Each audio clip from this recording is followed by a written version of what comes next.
Bismillahirrahmanirrahim. Innal hamdalillah nahmaduhu wa nasta'inuhu wa nastaghfiruh wa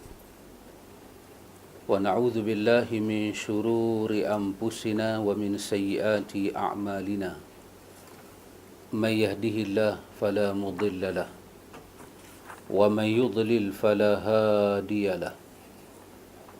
Asyhadu an la ilaha illallah wahdahu la syarika lah wa asyhadu anna Muhammadan abduhu wa rasuluh. Allahumma ati nafsi taqwaha wa zakkiha anta khairu man zakkaha anta waliyuha wa maulaha. Amma ba'du. Ikhwatul iman, ikhwatu fid din, a'azzakumullah wa uhibbukum fillah. Alhamdulillah, summa alhamdulillah ikhwan, kita boleh sambung majlis ta'lim kita. Kita sambung baca buku kita ikhwan setelah kita tak baca dekat 2 bulan. Tak 2 bulan tak saja. Ramadan dengan Syawal. Sekarang kita masuk Zulqa'dah. Zulqa'dah pun dah di ujung-ujung dah. Kita masuk bab yang kelima. Muka surat 101, iaitu sebab-sebab hati menjadi sakit. Bukan sakit hati, hati yang sakit. Kalau sakit hati itu geram. Orang Melayu kata aku sakit hati, aku sakit hati itu lain. Ini hati yang sakit. Dan sakit hati itu pun pasal hati sakit lah.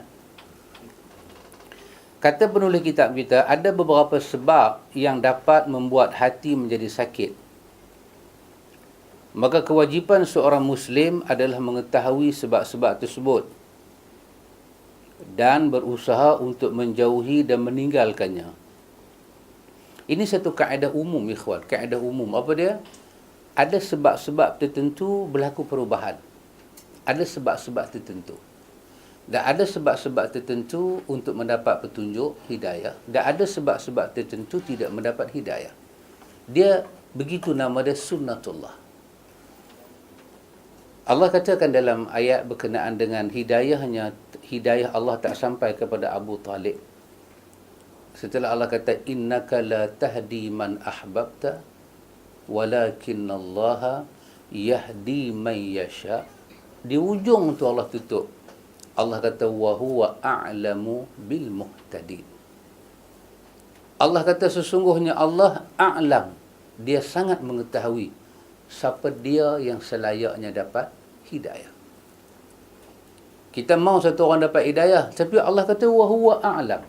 Dia tahu bil muhtadin. Dengan hidayah ni nak jadi hidayah kepada siapa Allah tahu.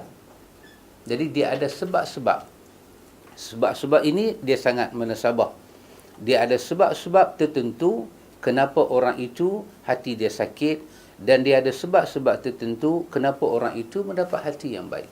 Kita panggil qalbun sahih ni, hati yang sihat. Dia kata banyak sebab-sebab. Atau tengok di antaranya satu ayat Quran, Allah cerita kenapa orang itu tidak mendapat hidayah. Kenapa orang itu tak dapat hidayah. Dalam surah Saf, Allah katakan tentang falamma zaghu azaghallahu qulubahum wallahu la yahdil qauman fasiqin. Itu di antara sebab. Allah kata falamma zaghu, apabila mereka berpaling, zaghallah, baru Tuhan berpaling. Kita kata tengok ke muka hidung dia ni baguslah, tapi hati dia kita tak tahu. Hati dia kita tak tahu. Allah kata falamma, Allah kata dan tak terkala zaghu, mereka alihkan jiwa mereka daripada Tuhan. Azaghallah, barulah Tuhan alihkan mereka. Maka ini ada satu urusan yang besar, rahsia yang besar di antara hamba itu dengan Tuhan.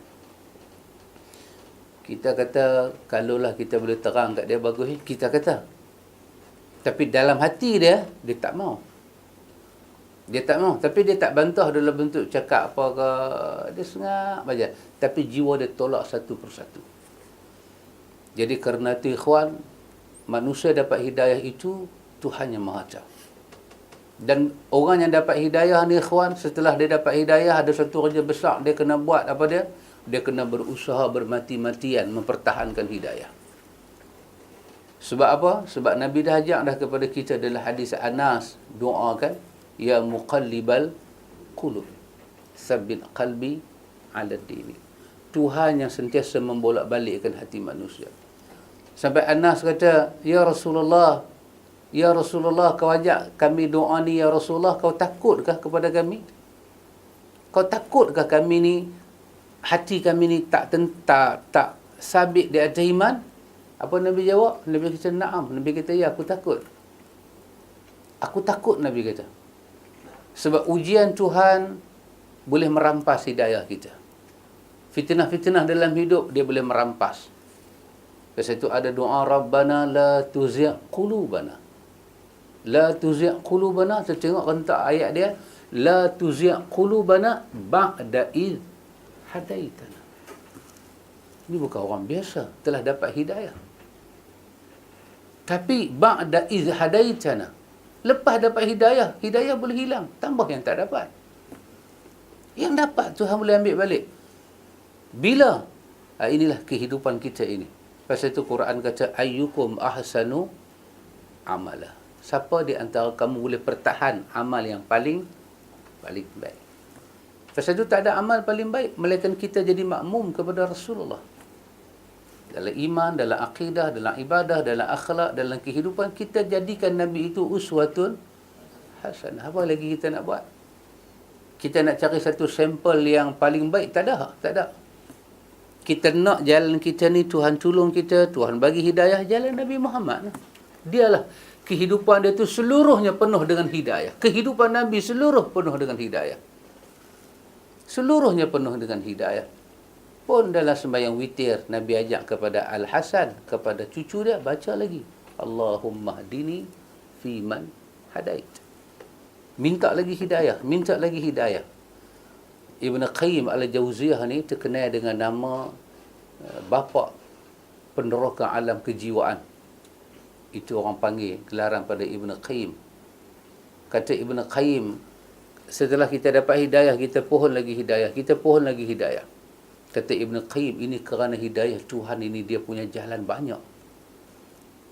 Dia punya bahagian dalam hidayah tu banyak. Pasal tu dia dibaca dengan hidayah. Dibaca dengan plural, hidayah. Kadang orang dapat hidayah ilmu, tak dapat hidayah taufiq. Ramai orang dapat ilmu, tapi taufiq tak ada. Pasal tu ada doa kan, Allahumma arini haqqa haqqan warzuqni ittiba'ah. Wa arini batila batilan warzuqni ijtinabah.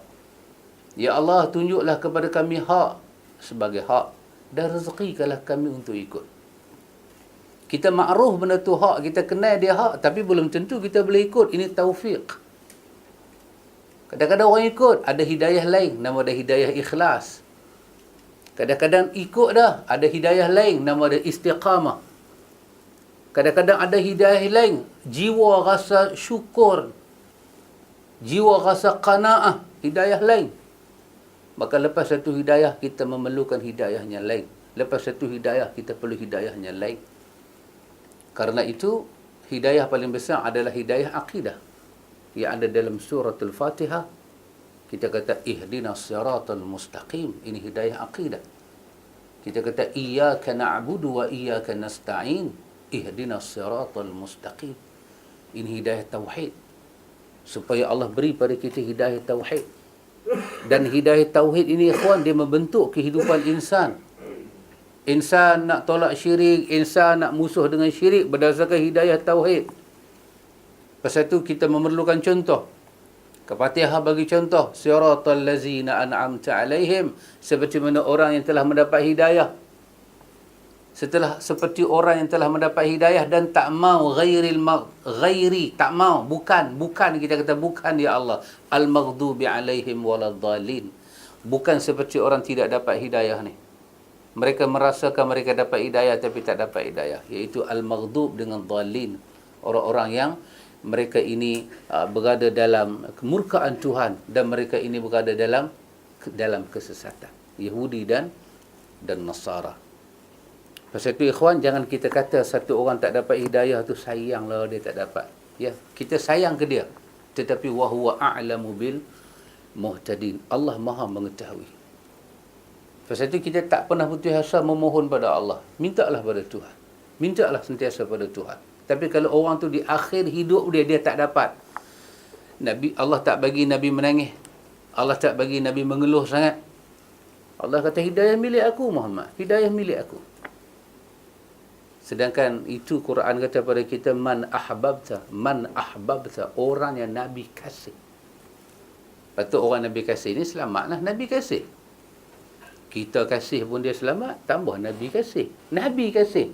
Tapi Allah kata hidayah ni yahdi man yasha. Yahdi man. Dia guna perkataan man. Man ni dalam ilmu tata bahasa dipanggil nakirah. Dia tak guna ma'rifah, dia guna nakirah. Untuk bagi tahu apa? Hidayah ni Tuhan akan bagi kat siapa dia suka tanpa dia peduli orang tu siapa. Sedangkan Abu Talib dengan Nabi ni sikit punya keluarga tak? Allah kata tak. Itu bukan sebab aku bagi hidayah. Kalau orang tu musuh dengan hang pun, itu bukan sebab aku tak bagi hidayah. Berapa banyak musuh Nabi dapat hidayah, kemudian jadi sahabat Nabi. Yang dekat dengan Nabi ni, tak dapat hidayah. Pasal Allah kata, innaka la tahdi man ahbabta. La tahdi. Allah taukid kat Nabi, sesungguhnya kau Muhammad tak syak lagi kau kekasih aku, kau rasul aku. Tapi soal hidayah, aku tak pernah bagi kat siapa-siapa untuk bagi izin bagi hidayah. Dia hak aku. Dia hak Allah secara mutlak. La tahdi. Sekali-kali Muhammad. Tidak ada kompromi sekali-kali. La tahdi. Tidak ada petunjuk. Man ahbabta. Orang yang kau sayang. Walaupun orang itu ahbabta, kau cintai Muhammad, kau cintai dia. Allah yang bagi hidayah dan Allah tahu urusan hidayah itu. Maka dia kata di antara sebab kenapa hati kita ni sakit, dia kata yang pertama syirik. Syirik artinya menyekutukan Allah dengan sesuatu, memalingkan ibadah kepada selain Allah.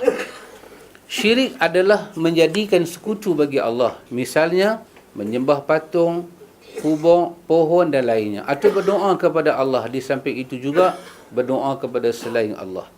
Minta pertolongan di saat sulit kepada penghuni kubur. Apakah itu kuburnya Nabi SAW, kuburan para sahabat, wali atau yang selainnya. Semua ini adalah syirik, kata dia. Syirik, ikhwan, manusia kalau terlibat dengan syirik, ikhwatul iman, hati dia akan jadi hati yang cukup bermasalah. Quran kata apa, ikhwan, kepada orang-orang yang terlibat dengan syirik ni? Quran gambarkan hati dia. Anda tengok dalam surah An-Nur. Dalam surah An-Nur, Allah gambarkan hati orang tak ada hidayah ni macam mana dalam surah An-Nur. Macam satu orang Allah Ta'ala kata dia ini naik kapal, ada di laut, ombak besar, ombak di atas ombak,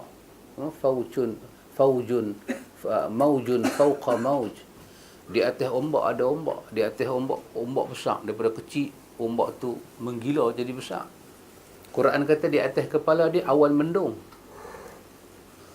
air tu dalam, permukaan air jadi hitam, dalam air tu lebih dalam. Quran kata in akhraja yadahu, kalau dia angkat tangan dia tu, dia nak tengok tangan dia, Allah kata dia tak dapat tengok tangan dia kerana kegelapan. Atas kepala dia gelap, laut itu gelap, dalam laut itu gelap, dan dia ombak di atas ombak. Allah kata orang ini kalau Tuhan tak bagi hidayah, siapa boleh bagi hidayah ke dia? Itulah jiwa orang yang tak ada hidayah. Itulah jiwa orang buat syirik dan sekutukan Tuhan. Pasal itu kita tak ada kemampuan mengubah orang. Tak ada kemampuan sekali-kali kita nak ubah orang. Melainkan kita kena minta pada Tuhan boleh ubah dia. Kalau kita tahu tu, ikhwan, kita akan minta pada Tuhan sampai Tuhan bagi. Kalau kita tahu benda tu. Tapi kerana kita tak tahu, kerana kita rasa kita ada mampu, maka kita lari itu lebih daripada urusan Tuhan. Sampai kita duk minta ke Tuhan tu, kita tak puas lagi. Kita nak pergi buat benda lain lagi. Antu bayang kalau antu ada kabel besar dalam dunia ni. Nak masuk universiti ke, nak projek apa-apa, kita ada kabel besar. Kita ada bimbang ke tanda-tanda kita masuk tak lepas ni. Kita submit projek macam biasa kan. Orang semua duk pemit nombor, kita kenyih. Macam kerang busuk je duk kenyih. Pasal apa? Pasal kita ada besar punya kabel, nala punya kabel kat dalam kita masuk. Orang mau duk pakai otak malam, duk kira ni semua macam mana nak masuk projek, kita dapat. Kita tak pergi tengok tapak projek pun tak apa. Lulus. Pasal kita ada kabel besar, nak bimbang apa. Tapi orang ni, nak kena start kereta, nak tak mana ada, mereka buat tender, nak kena pergi tengok. Ini adalah orang yang tak ada kabel. Dia kena atas tulang kebijaksanaan dia. Ikhwan, kalau kita tahu betapa besarnya kabel kita dengan Tuhan, kita tak akan cari benda lain. Kerana Al-Azim adalah dia. Al-Qahhar adalah dia. Al-Jabbar adalah dia. Yang ada arada idza arada syai'an an yaqula lahu kun fayakun, dia. Tak ada lain daripada dia. Tak ada, dia saja. Malaikat pun tak ada, siapa pun tak ada. Dia seorang. Urusan dia, dia nak benda tu jadi, dia kata kun. Benda tu jadi. Tuhan tak payah pergi ambil satu kertas, nak kena draw ni, nak buat lagu mana. Tak ada. Nak bagi yang senang susah macam mana, yang susah senang lagu mana. Tak ada. Dia cuma kata kun. Fayakun. Benda tu jadi. Kalau kita tahu, hati kita boleh rasa kekuatan Tuhan yang kita sembah macam tu, kita tak perlu benda lain, kawan. Pasal itu Quran kata, ud'uni astajib lakum. Hampa semua minta ke aku seorang. Kerana aku seorang saja boleh bagi apa yang hampa mau. Tapi kerana ayat ni dia tak singgah dalam hati kita. Dia tak singgah atas perasaan kita. Ayat ni dia mai di mulut, dia jatuh di telinga. Dia jadi macam daun keladi, kita jurih ayak, dia bergolek, jatuh. Pasal tu lepas kita baca doa pada Tuhan, kita doa apalah lagi. Tuhan boleh bagi ke aku. Sedangkan Nabi kata pada dalam hadis, ud'ullah wa antum muqinuna bil ijabah. Minta pada Tuhan dan yakin Tuhan bagi. Dan Nabi kata apa dia? Tuhan tak suka orang yang berdoa dalam keadaan hati dia lalai. Allah Ta'ala fa innallaha, sesungguhnya Allah tak akan terima doa daripada orang yang hati lalai. Min qalbin ghafilillah, daripada hati yang lalai. Al-Mubarak Furi dalam kitab dia Tuhfatul Ahwazi, dia kata hati lalai ni apa dia? Bila kita baca doa, kita lupa doa kita. Kita lupa dah kita pernah minta depan Tuhan. Dan kita pun lupa keperluan kita pada permintaan kita. Dan kita pun lupa kemampuan Tuhan untuk mengadakan apa yang kita minta, kita lupa. Kenapa? Permintaan kita itu mula ditumpah. Harapan kita ditumpah pada benda yang kedua. Dan tumpahan keyakinan, harapan kita pada yang kedua lebih daripada pada Tuhan. Maka kita lalai. Maka Tuhan berlepaskan kita pada usaha kita. Tuhan suka kita ni tersimpuh depan dia. Orang utara kata kita tersungkok depan dia. Kita tersungkok, terkulai layu depan dia. Dia uji kita, tersadai kita kat dinding. Sampai kita kata la haula wala quwata illa. Dia menyengat masuk dalam hati. Dia bukan jadi zikir kita la haula wala quwata illa, tapi dia jadi akidah kita. Kita sebut saja ayat mata kita turun dan kita pasrah pada Tuhan. Ketika itu doa kita sangat makbul di sisi Allah. Sangat makbul. Jadi orang yang buat syirik ni, dia kata satu masalah besar depa ni, hati depa jadi hati yang sangat buruk. Adapun syirik banyak macam. Ada syirik besar, ada syirik kecil. Ada syirik dalam masalah rububiyah, ada syirik dalam masalah uluhiyah, maupun syirik dalam masalah asma' wa sifat. Syirik rububiyah ni macam mana? Dia mengaku ada Tuhan lain daripada Allah. Syirik uluhiyah ni macam mana? Dia Tuhan tu dia mengaku Tuhan dia, tapi dari segi beribadat dia kongsi. Kat Tuhan pun dia pergi, kat kubur orang mati pun dia pergi. Bukan dia nak doa kawan mati, dia minta kawan mati doa kat dia. Ini kita panggil syirik dalam uluhiyah. Uluhiyah dalam hal ibadah. Pada Tuhan pun dia percaya, ramat-ramat pun dia percaya. Pada Tuhan pun dia percaya, pada batu-batu geliga yang ada kuasa lain dia percaya. Kata ni bukan batu biasa ni. Batu ni kalau rendam banyak dah orang. Batu karang pun pecah, batu karang pun pecah. Dia percaya. Dia Tuhan bagi, benda ni Tuhan bagi dia dah. Dia percaya. Orang yang terus-menerus berbuat syirik dan tidak taslim. Taslim maksudnya dia tunduk kepada hukum Allah dan Rasulnya, maka Allah tidak ingin membersihkan hati mereka. Mereka boleh hidup macam cara mereka. Tapi satu benda mereka kena tahu. Hati mereka dah. Orang Utara kata berdanuk. Berdanuk. Bukan danuk siam tu. Dia berdanuk. Dia berdanuk hati dia. Dia jadi lingkup. Tak nampak. Macam cermin. Kan? Wiper tak boleh main dah. Tak boleh main dah. Kena hujan, kena habuk, kena minyak. Tak nampak. Driver tak nampak depan ada. Dia nak start kereta, nak picit minyak, nak pi juga. Pi, sekali berlanggar. Berlanggar dengan syirik. Berlanggar dengan murka Tuhan. Dia kena. Seperti halnya orang-orang Yahudi dan orang-orang munafik. Ini ayat Quran. Ayat 41 daripada surah Al-Ma'idah ni Allah kata, Ya ayyuhar rusul.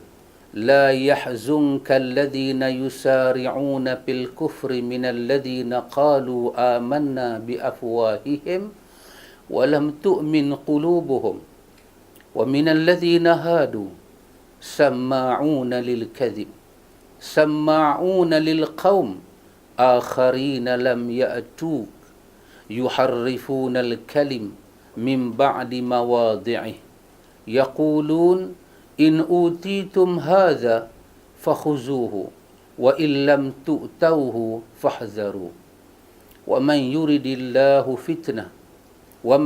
الله فتنته فلن تملك له من الله شيئا أولئك الذين لم يرد الله أن يطهر قلوبهم لهم في الدنيا خزي ولهم في الآخرة عذاب عظيم. Allah kata, wahai Rasul, Allah kata kat Nabi Muhammad, jangan kau sedih kerana mereka berlomba-lomba dalam kekafiran. Ramai orang buat kufur pada Allah. Bukan kata buat kufur, yusari'una fil kufr. Bukan kata buat kufur. Buat kufur tu dalam keadaan berlomba-lomba. Cepatnya buat kufur. Dia sepatutnya sari'u ila maghfirah. Tapi dia ni yusari'una fil kufr. Tak dandan nak buat syirik ni. Allah kata dekat Nabi Muhammad, la yahzunk. Jangan sedih Nabi. Iaitu mereka yang buat kufur itu iaitu orang-orang munafik yang menyatakan dengan mulut mereka kami telah beriman, padahal hati mereka belum beriman. Ini yang Tuhan tahu yang kita tak tahu. Ni yang Tuhan tahu yang kita tak tahu. Berapa banyak orang semayang, ikhwan, dia puasa, dia pergi Mekah, dia apa? Kita tak tahu hati dia. Yang kita tahu dia semayang. Yang kita tahu dia berdiri depan Kaabah. Yang kita tahu dia tutup aurat. Yang kita tahu dia main mengaji. Yang kita tahu dia senyum. Hati dia kita tak tahu. Allah kata berapa banyak orang macam ni, kata Allah, yang depa ni alladzina qalu, mereka ini orang-orang yang suka kata amanna bi afwahihim. Iman duk di mulut, Tuhan kata. Bukan duk di hati, iman duk di mulut.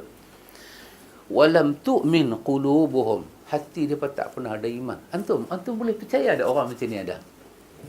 Orang macam ni ada bukan zaman kita, sejak Quran turun zaman Nabi. Dan antum boleh bayang depa ni ada zaman Nabi. Sepatutnya depa tak ada. Pasal apa kata sepatut mereka tak ada? Kalau mereka ada zaman kita, okey. Pasal apa? Pasal kita ni tak ada wahyu turun. Nah, tak ada Nabi. Adalah 2-3 ekor jadi Nabi ni, bukan? Adalah juga kan. Apanya Indonesia tu? Apa nama dia? Nabi Isa. Dia pergi buat satu name card pula dah. Pergi pelekat. Dialah Jesus, dialah Isa. Semua dia. Imam Mahdi pun dia kan punya tamak jawatan ambil takut tu. Satu sudahlah, kongsilah dengan orang lain. Kan semua dia ambil. Sepatutnya zaman Nabi ni tak boleh ada orang macam ni, sebab Nabi Muhammad ni ikhwan, Jibril duduk sebelah dia. Bohong ni, cerita bohong pasal iman, Jibril boleh main bisik kat Nabi habaq dia bohong. Tapi yang kata munafik ni, bila tak ada iman, dia tak takut dengan Jibril. Pendedahan tu dia tak takut. Kalau dia wujud zaman lah, it's okay. Pasal siapa boleh dedah hati orang. Tapi dia pergi wujud zaman Nabi. Dan dia kata pula dekat Nabi, dalam urusan iman, dia kata, amanah. Di mulut ni, kami beriman. Sedangkan dekat dia tak ada Jibril. Kat Nabi ada Jibril. Nabi tu Rasulullah. Dia punya tak takut ke Tuhan sampai macam tu. Oh, ikhwan. Satu kawan buka kedai judi. Kampung punya. Kan? Buat semorak lagu tu sikit.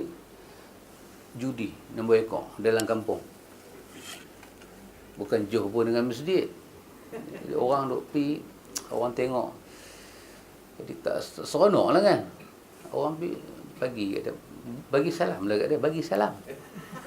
Walaupun sikit punya nombor ekor. Orang bagi salam. Assalamualaikum ni Syekh nak abang. Kata kalau lah. Dia kata kalau lah you nak buka kedai judi pun. Kalau. Tengok kita ni punya tolak ansur. Betul PB bagi penampak tu eh. Tapi masih lagi ada. Dia belum masih tu. Kalau enta nak buka kedai judi pun jauh sikit boleh tak? Sebelah kedai tua ke. Jauh sikit ni masjid. Tuan-tuan, kita harap manusia ni jahat tara mana pun dengan masjid, dengan orang azan ni dia ada hormat sikit. Dia kata, hang siapa? Pamitnya boleh bayang, orang utara ni kalau dia marah kan. Ketak ibu jari dia. Hang siapa? Dia kata tak siapa-siapa lagi. Kau apa cantik ni, aku nak bang satu ke hang. Dekat Tuhan pun aku tak takut, dekat hang aku nak takut. Oh, dahsyat bahasa dia. Kawannya dengar tu belah terus lagu tu. Dia kata kalau dengan Tuhan pun aku tak takut, dengan hang aku takut.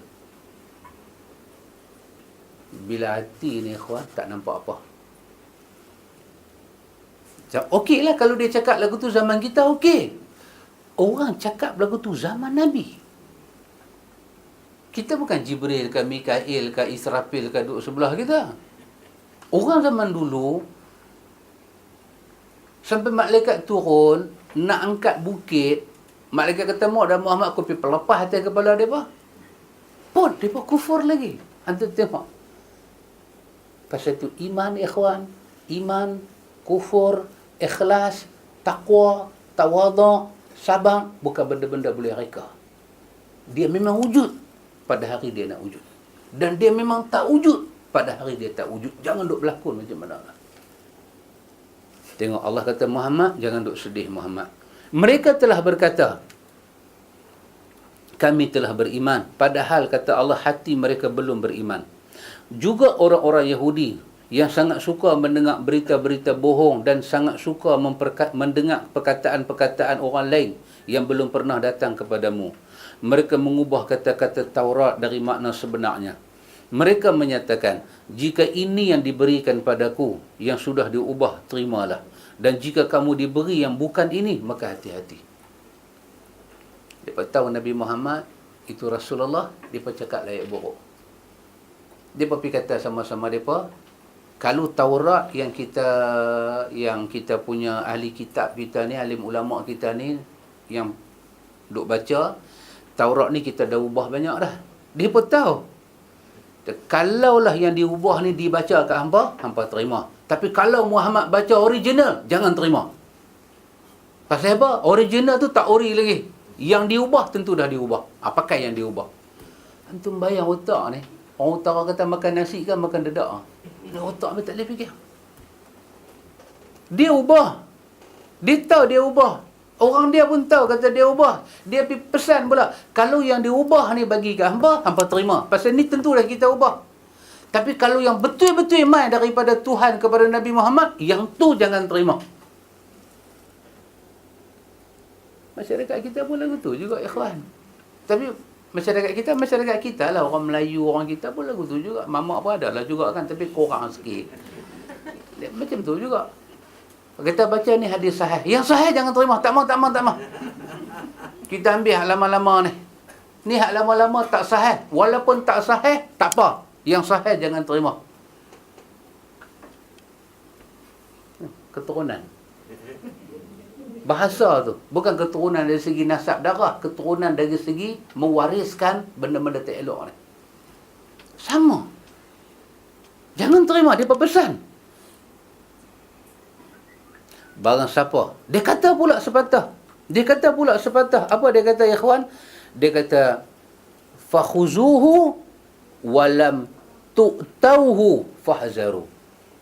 Hampa terima yang kita ubah dan tolong hati-hati dengan apa yang Muhammad baca. Hati-hati. Sebab dia baca tu tentu betul. Hampa kena hati-hati. Hati-hati daripada hampa terima hak betul. Jangan duk terima hak betul. Dia pesan kat geng dia. Allah kata apa? Barang siapa dikehendaki Allah untuk dibiarkan sesat, sedikit pun kau tak akan mampu menolak sesuatu pun daripada Allah untuk menolongnya. Allah kata, Muhammad, kalau Allah nak bagi dia pas sesat, dan Allah tahu pasal apa dia pas sesat, hang tak boleh buat apa. Walaupun hang kekasih Allah, hang bacalah doa 70 kali pun, aku tak akan terima doa hang. Pasal aku tahu dia, aku buat dia. Aku tahu dia, aku buat dia. Allah kata, mereka itu adalah orang-orang yang sudah tidak dikehendaki Allah untuk menyucikan hati mereka. Ikhwan, ni satu bahaya dalam hidup kita. Dia kata kat sini, kalau sampai satu tahap Allah Ta'ala ni lam yuridillahu an yutahhara qulubuhum. Allah tak mau bersih hati itu singgah dalam hati dia apa? Habis. Tapi dia enjoy lah. Dia jahanam, dia duduk pergi jahanam. Dia dah. Dia duduk seronok. Dia kata ni lah, live, betul-betul live macam ni kan. Macam orang duduk cakap apa, 40 baru nak jadi hidup kan. Kira 30 dia mampu tak hidup lagi. 40 baru nak hidup. Pergi dah. Dia dengan tak semayang, dengan azan tak pernah dengar, dengan uduk pun tak pernah.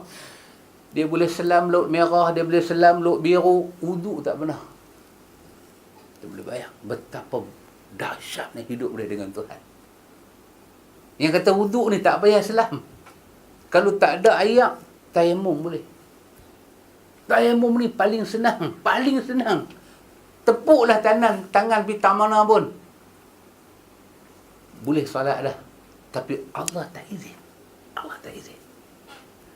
Bukan pasal masalah urat ke, masalah pembedahan tulang ke. Dah, masalah Tuhan tak mau. Orang ni dah sampai satu tahap, Allah tak mau bersihkan dia. Allah kata di dunia, mereka mendapat kehinaan. Dunia, dia pada khizyun. Bahasa Quran kata khizyun. Khizyun ni apa dia, ikhwan? Khizyun ni satu benda, Allah bagi apa saja Tuhan bagi kat dia, maruah dia jatuh. Jiwa dia tak tenang. Apa saja Tuhan bagi. Tuhan bagi kaya, Tuhan bagi kuasa, Tuhan bagi duit. Khizyun. Dia cakap pandai. Bini dia panggil kat dia, oi. Depan orang ramai. Dia cakap pandai, kita ekonomi kena macam ni, kita menega ni ada kena plan tindakan, kita kena ada projek A, projek B, kita kena ada macam-macam projek. Dia depan orang duk cakap. Balik rumah tidur tepi tong gas.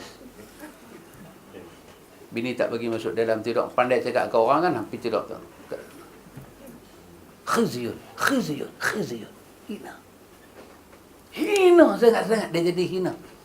Dia cakap kita kena macam ni, di luar masyarakat ni dia seorang pemimpin, dia leader.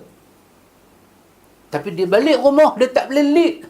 Dia, bini dia, anak dia 3 orang aja. Di luar tu satu qarya dia leader. Satu qarya 4,000 orang. 4,000 orang dia boleh pimpin. 2 orang dia tak boleh pimpin. Bini dia, anak dia seorang. Khizyun. Itu bukan kemegahan, ikhwan. Itu khizyun. Pasal apa, ikhwan? Last kali Tuhan tanya apa kat kita? Qu anfusakum wa ahlikum nahra. Tuhan tanya yang tak pakai tudung, yang tak semayang ni. Tuhan bukan tanya kita pasal perempuan lain tak pakai tudung, pasal budak lain tak semayang. Budak lain boleh tak semayang, budak lain boleh tak pakai tudung, boleh buat benda tak senonoh. Tuhan tak tanya kita. Last kali Tuhan tanya kita, pasal apa bini dengan anak hang tak semayang? Qu anfusakum wa ahlikum. Allah kata hang, keluarga hang macam mana? Jiran aku tak mau tahu. Keluarga tu aku tanya lelaki dia sekali lagi. Hang ku tanya hang, bini hang, anak hang, pasal apa jadi macam ni? Khizyun, ikhwan, khizyun. Hina. Buat majlis besar, majlis kahwin, yang mai semua dahsyat-dahsyat. Pendek kata, dia panggil habis makhluk di langit dan makhluk di bumi, mai kenuri dia. Panggil habis orang hutan, semua mai. Kenuri dia punya besar. Mai tengok apa? Mai tengok dia pertuntunkan anak dia di atas satu pelamin yang sangat melondehkan aurat. Ketika tu dia terlupa satu orang bapa pergi buat benda paling tak guna ke anak perempuan dia. Apa dia? Dia londeh anak perempuan dia secara rasmi. Dan dia bersyukur di atas dia mendedahkan aurat anak dia. Sebelum hang keluar daripada rumah aku, sebelum aku tukar tangan daripada tangan bapa kepada tangan laki hang, satu benda gila aku nak buat ke hang, aku bagi hang telanjang depan orang. Di atas telanjang tu, dia buat kenuri, baca doa selamat. Khizyun. Dia ni satu orang yang cukup hina depan Tuhan. Khizyun. Dia rasa apa? Majlis tu dia rasa apa? Bangga. Ambil gambar pura-pura ni, hak duk ambil gambar ni pun bayar 1,500. Bayar 1,500 ambil gambar aja. Gambar lah ni bukan main dalam foto, ikhwan. Dia main dalam simpan dalam batu. Kita duk kalih album tu macam batu bukit, berdebung jatuh. Berdebung jatuh. Dia main satu beg macam besar lagu ni. Kita duk ingat ada apa pistol apa ke? Buka pun macam James Bond.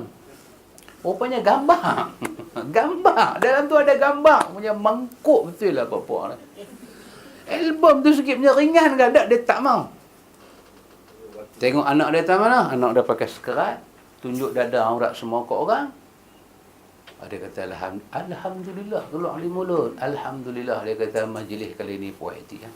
Apa Quran kata? Quran kata Allah tak mau cuci jiwa dia. Pasal tu dia tak nampak apa dia buat kat anak dia. Dia tak tahu satu benda. Sampai di akhirat, bila dibuka dosa tu, anak dia tunjuk dia.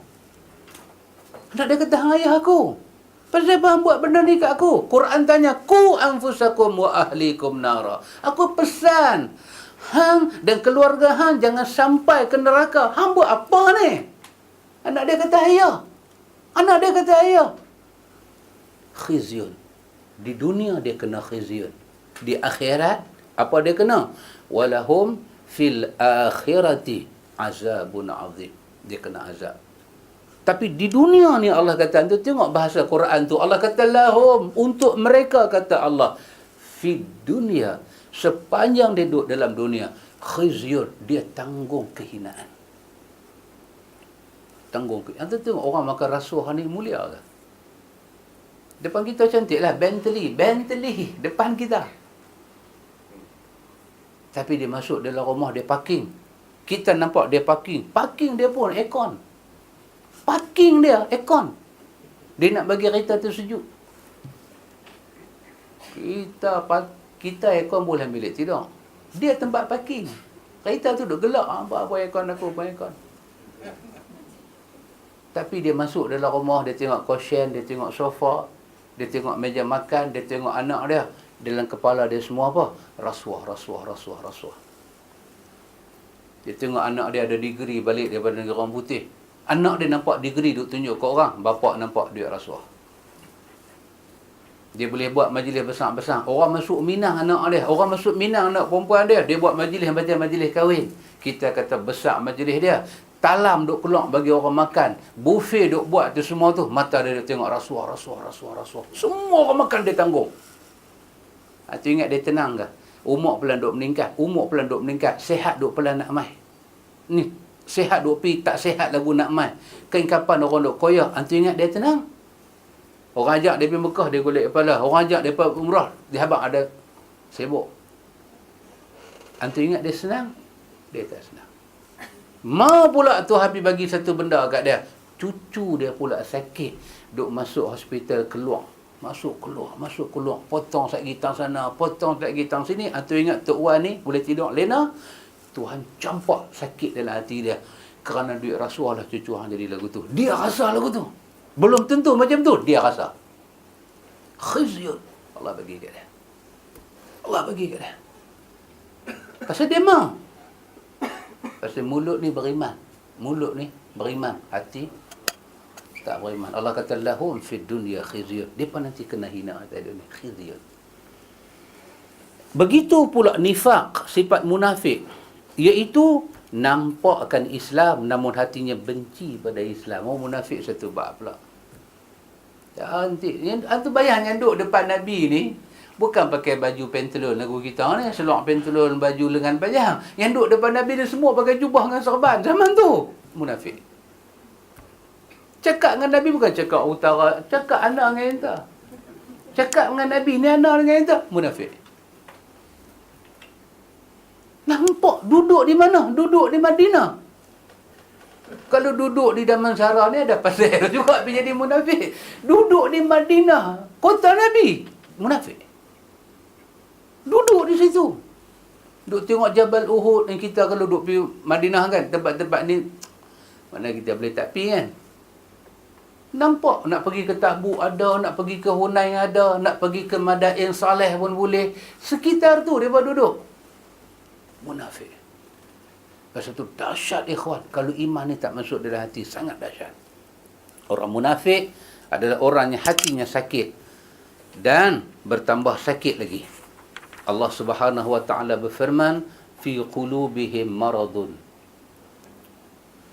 fazadahumullahu marada walahum azabun alim bima kanu yakzibun.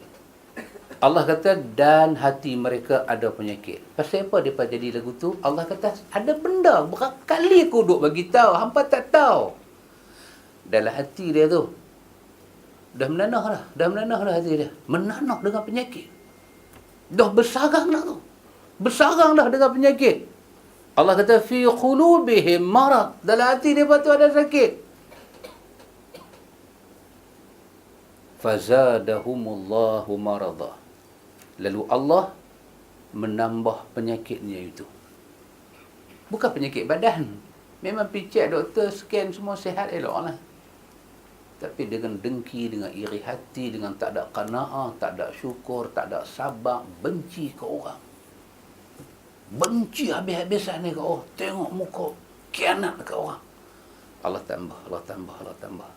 Dan mereka mendapat azab yang pedih kerana mereka berdusta. Itu dia punya sebab. Pasal apa penyakit itu bertambah? Kerana kata Allah, bima kanu yakzibun. Ada benda yang duduk dalam hati mereka yang aku kata penyakit tadi. Apa dia? Hati mereka tak boleh menerima Muhammad sebagai Rasul. Duduk depan Nabi, ya Rasulullah, na'am, tayyib. Semua tayyib di mulut dia. Hati tak ada. Allah kata yang tu aku tahu, hamba tak tahu. Orang-orang yang menentang Allah dan Rasulnya adalah orang-orang yang tidak diinginkan oleh Allah untuk membersihkan hati mereka.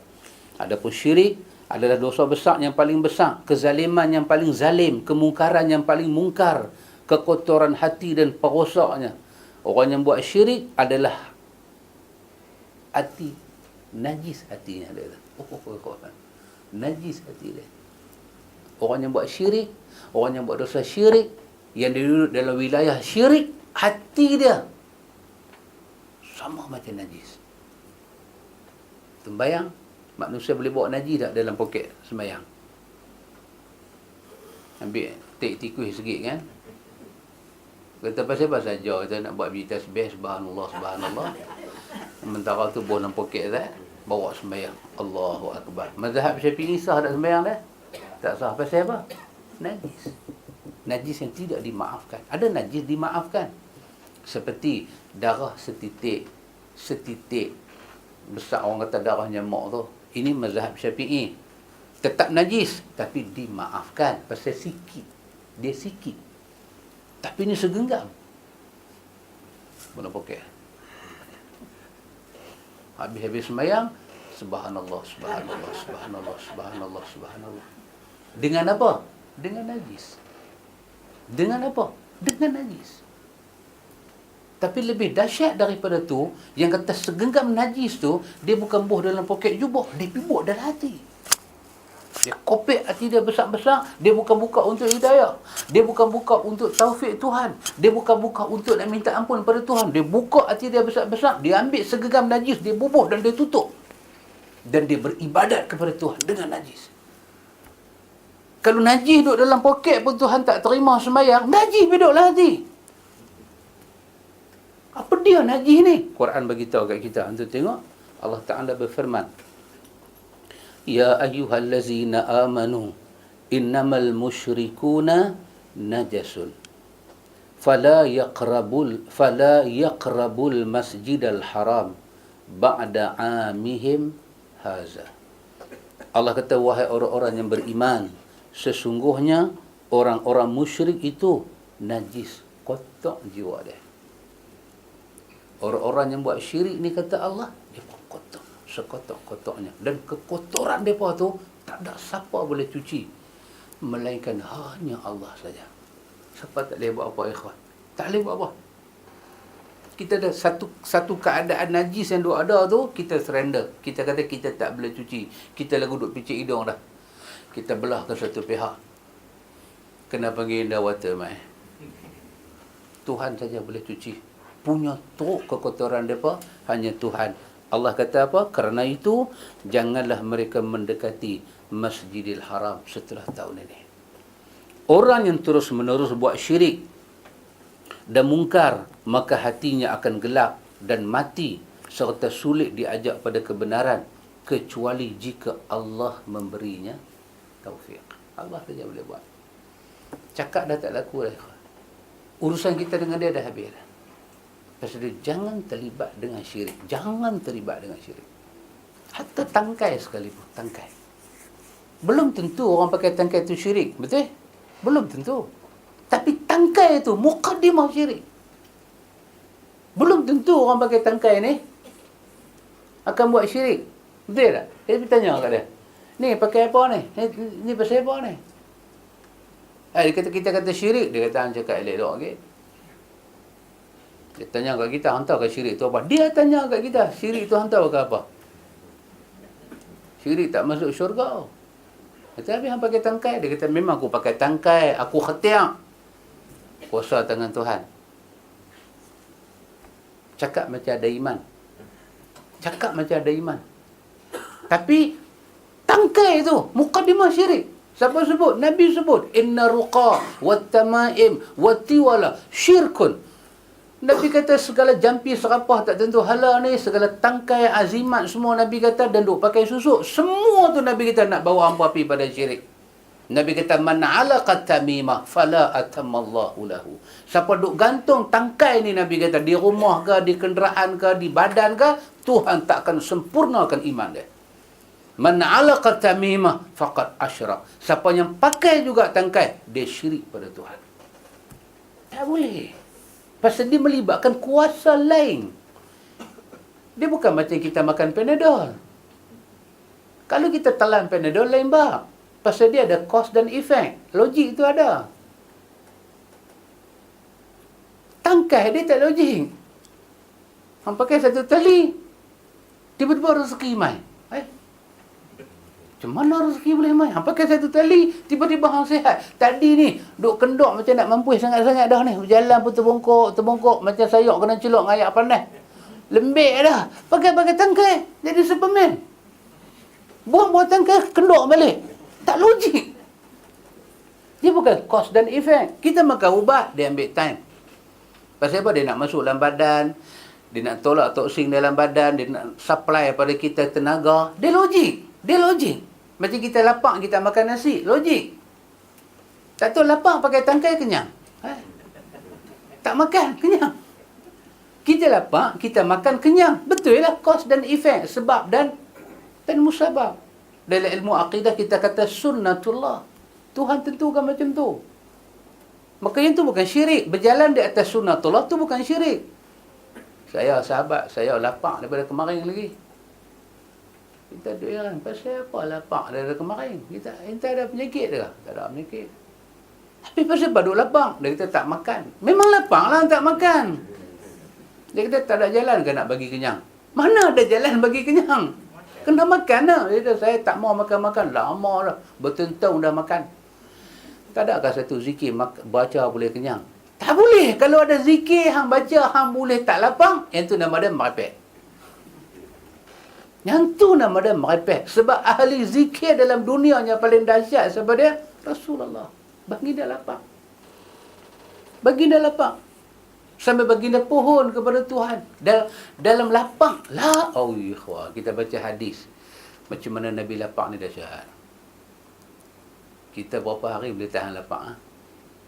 Tahan apa? Time ni pun dah kacau perut dah. Ini fikir berapa nak fadhil ni. Ni 2 bulan mencari nak cover siap ni. Jahanam aku hari ni. Tak boleh pergi dah. Tak boleh pergi. Allah kata kat Nabi Muhammad, Allah kata Muhammad, hamba dak Muhammad, satu bukit ni aku buat jadi emas. Hang ambil bukit ni, hang pakailah. Hang nak beli ke, nak shopping ke, nak buat rumah ke, hang pakailah. Hang nak infak ke, hang buatlah ikut suka Muhammad. Allah tawarkan Nabi macam tu. Oh, dahsyat. Apa Nabi kata? Nabi kata, la ya Rabb. La ya Rabbi. Nabi kata dia, aku tak mau. Allah yang didik dia. Allah yang ajak dia. Tuhan yang jaga diri dia. Nabi kata tak. Walakin ashba'u yawman wa aju'u yawman. Nabi kata, tapi yang aku suka cara hidup macam mana? Sehari aku makan, sehari aku lapang. Aku suka macam ni. Tak payah bagi sampai segah perut. Tak mau. Bagi satu hari aku boleh makan, satu hari aku tak makan.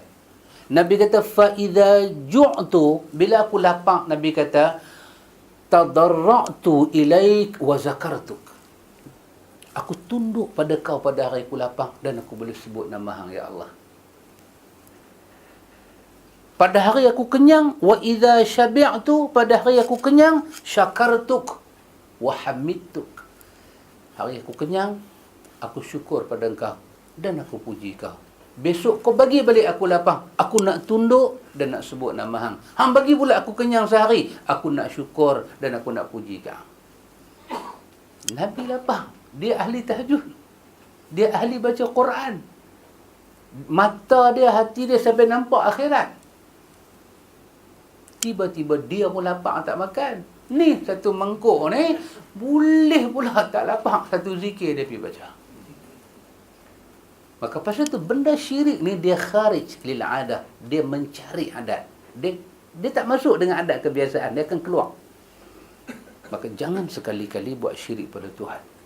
Hati manusia buat syirik pada Allah, Allah kata najis. Apa nak boleh najis kawan? Hidayah apa? Dia kena tasfiyah, kena tuang najis tu buat keluar, baru hidayah masuk. Stop syirik. Pasal tu Nabi ajak kita untuk tengok orang pakai tangkai, apa Nabi suruh kita buat? Kalau kita berani buatlah. Kalau tak berani tak usah buatlah. Bila kita tengok orang pakai tangkai, Nabi suruh kita dekati dia dan potong tangkai dia. Lah tu juga. Kalau beranilah. Kalau tak berani, tak berani balik rumah cucu pakai tangkai. Panggil mesej, tak mau cakap banyak, tanya ni apa ni? Kod tanda masuk lari maraton ke apa ke? Nak tahu juga kan ni tanda apa? Kod doktor bagi ke? Giliak masuk wad apa ke? Dia kata tak ada ni saja pakai. Pasal dia kata musim periksa pakai ni otak bagus. Otak bagus. Ambil gunting, prak, bagi kat dia. Bismillah, gunting prak, baling buang. Perubatan Islam ke tu? Perubatan Islam. Kalau nama perubatan Islam cantik perubatan Islam. Yang tak mau perubatan karut ni. Kalau based on perubatan dia pada Islam, apa maksud based on perubatan pada Islam? Islam ni bila berubat dia jaga apa? Dia jaga tauhid. Kita pergi hospital ke? Kita pergi cara kampung tradisional ni, dua-dua boleh jadi perubatan Islam. Dia punya tapak perubatan dia apa dia? Tak gadai tauhid. Tak gadai tauhid. Tapi kampung dia ajak kita makan daun pudina aje. Ambil daun pudina, buat ulam ke, buat ayak pudina kita makan. Dia kata insya-Allah insya-Allah dia kata boleh lega. Dia berjalan di atas sunnatullah. Dia berjalan di atas nambah tauhid kita, tak kurang. Itu nama dia perubatan Islam. Bukan kita kena buat nama-nama Arab ni. Bawa ayat. Ayat okey. Ayat okey. Ayat adalah hadis banyak sebut kelebihan ayat. Di kalangan para salaf, mereka nanti baca doa kepada ayat bagi orang minum. Ini ada Imam Qurtubi cerita dalam tafsir dia. Bila sampai surah Qul a'udzu birabbil falaq, Qul a'udzu birabbin nas, Imam Qurtubi kata di kalangan para salaf mereka suka baca dalam ayat dan bagi orang minum. Ada. Maka itu taklah jadi satu kesalahan yang besar. Gimana ni tu bukan berita ramai-ramai baca. Itu kena tanya dia Pak. Kan? Ayat ni dia ayat macam ni lah, macam ni. Kita ada ayat kan. Kita pergi rumah dia. Dia kata, sahabat, anak rasa demam. Entah. Pasal ayat ni barakah. Ayat turun daripada langit, dia barakah. Dia keluar daripada bumi dia, dia barakah.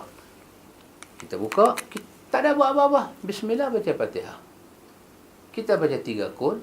Kita baca apa ayat yang kita hafal daripada ayat Quran. Dalam kepala kita simpan apa? Semua ni kalam Tuhan yang cukup barakah. Bismillah kata sahabat, minum dengan bismillah. Kita pun as'alullahal azim rabbal arsyil azim ay yashfiya. Kita ulang 7 kali Nabi ajak. Bismillah dia minum. Lega, alhamdulillah lega. Itu nama dia ruqyah syar'iyah. Satu jampi berjalan di atas platform syarak. Okey. Tapi kalau dia nak jampi ayat tu, dia letak ayat syarat. Ayat macam ni tak boleh. Mau ayat 7 kolah masjid. Yang tu dia merepek duk masuk mai. Mau ayat hujan malam Jumaat. Tepat. Dan cara nak tadah pula ada cara tadah. Kena tadah tu satu besen. Besen tu pula mau warna biru, warna lain tak mau. Letak syarat. Orang utara kata syarat kepala otak dia. Semua syarat ikut dan. Kalau hujan lebat, dia mau hujan mola. Hujan hak mola tu mau. Kalau dah hujan 10 minit baru kita pergi tadah, tak mau. Tanya apa sebab? Dia kata korang mujarab. Hak ni semua merepek. Tapi kalau dia kata kalau boleh dapat ayat Zam-Zam, itu betul. Tak ada ayat dalam dunia boleh pukul Zam-Zam. Walaupun ayat yang baru main ni, nama dia ayat sasi yang diruqyahkan dengan 30 juzuk. Tak boleh lawan ayat Zam-Zam. Tak boleh lawan ayat Zam-Zam. Taklah manusia nak jadi apa, saya pun tak tahu. Bersainglah dalam berniaga secara waras. Secara waras. Kan? Secara waras. Buat satu orang buat gula banyak, kita kurang sikit gula, tapi fikir macam mana nak bagi rasa dia sedap. Yang kawan makan ni tak kena mudarat gula. Kita tak boleh bersaing, kita nak tarik pelanggan macam mana? Pakai nama Quran. Pakai nama Quran. Orang dengar nama Quran, ikhwan. Mau tulis pula Zam-Zam apa? Sasi ni ditakuti oleh jin dan syaitan. Oh lagi dahsyat, ikhwan. Lagi mai pula air kopi 30 juzuk. Kat ni mai pula Nescafe 30 juzuk. Atau tengok mamak dia berniaga sihat. Yang kata kedai-kedai mamak ni. Dia buka kedai daripada pagi sampai malam 24 jam, no rest. Aku tak mengaji, aku tak apa, padan muka aku. Aku berniaga je. Tapi pernah dia kata, ni teh tarik 30 juzuk. Pernah dia beritahu, antum duk makan teh tarik, dia tarik sampai ke awan, turun balik, dia sambut cantik masuk dalam gelas. Dia bagi kita minum. Buih saja, setengah banyak tu, buih ayam banyak tu aja. Dia tarik cantik, kita makan bismillah. Minta lagi secawan. Ada tak? Dia kata ni teh tarik 30 juzuk. Ataupun teh tarik campur Zam-Zam 1 camca, 1 sudu. Tak ada. Dia bersaing cara elok. Nasi kandang, orang duk beratok. Atau pergi Pulau Pinang. Ada nasi kandang beratok. Ada kawan kita beratok pukul 11.45 hari Khamis, dapat pukul 1 hari Jumaat. 1 malam beratok. Pasal apa? Nasi kandang beratok. Ada dia tulis nasi kandang beratok 30 juzuk. Kalau dia bohong, orang tak main. Pasal apa? Nasi kandang kalau dah pergi ruqyah, hilanglah kandang dia. Dia mahal tu tang kandang. Dia berniaga secara sihat. Ribut ke, taufan ke orang beratok. Mai kuliah, mai masjid, tak payah beratok. Orang tak mahu, orang beratok juga. Beratok. Sihat punya berniaga. Sihat punya berniaga. Kita letih fikir atau tak? Kita letih fikir. Mana nak senang menega goyang kaki, duit dapat banyak, pahala pun dapat, dunia pun dapat, akhirat pun dapat. Macam mana nak buat? Cari satu nama. Lepas ni tongkat Ali pula. Dia tak pakai tongkat Ali, dia tulis terus nama. Tongkat Sayyidina Ali. Pakai Sayyidina terus. Merepek lah. Benda ni semua apa? Yang untung hang. Yang kena label agama. Agama je kita ruqyah, tapi bukan macam tu. Antum sahabat tolong ruqyah saya, sahabat tu baca bismillah, baca Fatihah. Benda ni bukan benda dirancang, benda ni jadi koinsiden. Sebab badan saya panas, memang ayak boleh menghilangkan panas badan. Bismillah. Kalau tu pergi tanah Arab, Syekh Arab, dia macam perubatan dengan kita ni, dia orang Melayu kalau dia panas badan suka mandi. Kita mandi, buang panas kan. Orang Arab dah, orang Arab kalau dia demam, dia suruh minum air. Dia kata buang daripada dalam. Minum air. 4-5 liter punya air. Dia ruqyah. Minum air tu aja. Tak lagi pergi kencing tak boleh. 2 minit pergi kencing, 2 minit pergi kencing. Suhu badan turun. Mana sabar. Bismillah. Bismillah begitu. Bismillah. Minum je. Kalau dia kata sahabat saya ni panas badan tapi saya duk nampak benda lain. Kata nampak apa? Saya duk nampak ni. Duk nampak Pokemon pula dia kata. Pokemon pula. Demam-demam nampak Pokemon. Kan? Sihat tak nampak Pokemon, demam dia nampak Pokemon. Pokemon duk jalan-jalan rumah dia. Pokemon pitang-pitung kan. Dia jadi merayan dah tentu hala. Bacalah 3 kol, buih Pokemon tu bagi lari bang. Pasal takut dia pergi ikut. Kau takut dia pergi ikut. Dia kata ni Pokemon tak biasa tengok punya. Dahsyat punya Pokemon ni. Jangan buat pasal. Baca bismillah, qul huwallahu ahad. Apa ayat kita hafal daripada Quran, semuanya adalah syifa. Tak ada ayat tertentu. Tidak ada ayat tertentu. Bismillah. Cakap tu sudah cukup. Nak pergi khayak tu, fui, muih, tak payahlah. Simple lah. Yang mana sabar? Bismillahirrahmanirrahim. Berkat. Kita nak tumpang berkat, bukan nak tumpang molekul tu. Hak molekul tu Jepun punya pasal. Kita nak tumpang berkat. Bismillah tu ada barakah. Sebut nama Allah ni ada barakah. Dengan bismillah, kita minum, kita makan, kita buat kerja benda baik, kita tumpang barakah. Cakap tu okey. Cakap tu okey. Lain nak kena fikir. Ini ikhwatul iman. Yang kedua dia kata apa ya ikhwan? Apa pasal hati kita jadi masalah? Dia kata bid'ah. Bid'ah. Nak kena tambah satu perkataan di belakang. Bid'ah dalalah. Supaya bid'ah hasanah okey. Nak kena tambah. Kalau sebut bid'ah lagu saja orang marah. Nak kena sebut bid'ah yang bagi rosak hati daripada dalalah.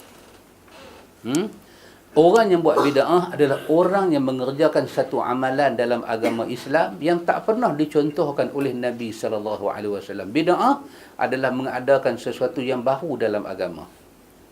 Orang yang buat bid'ah hatinya gelap, perkataannya gelap, akal dia gelap. Orang buat bid'ah dia kata gelap. Ibn Qayyim sebagaimana disebut oleh Imam Ibn Qayyim, bid'ah sangat merosakkan agama dan lebih dicintai iblis daripada maksiat. Sufyan As-Sauri yang meninggal pada tahun 161 Hijrah, dia ada kata Sufyan Sauri, al-bid'atu ahabbu ila iblis minal ma'siyah wal ma'siyatu yatuba minha wal bid'atu la yutabu minha. Perbuatan bid'ah lebih dicintai oleh iblis daripada kemaksiatan. Antum bahasa ni bukan baru diungkap ya kawan. Dia ni mati 161 Hijrah. Lah kita 1400.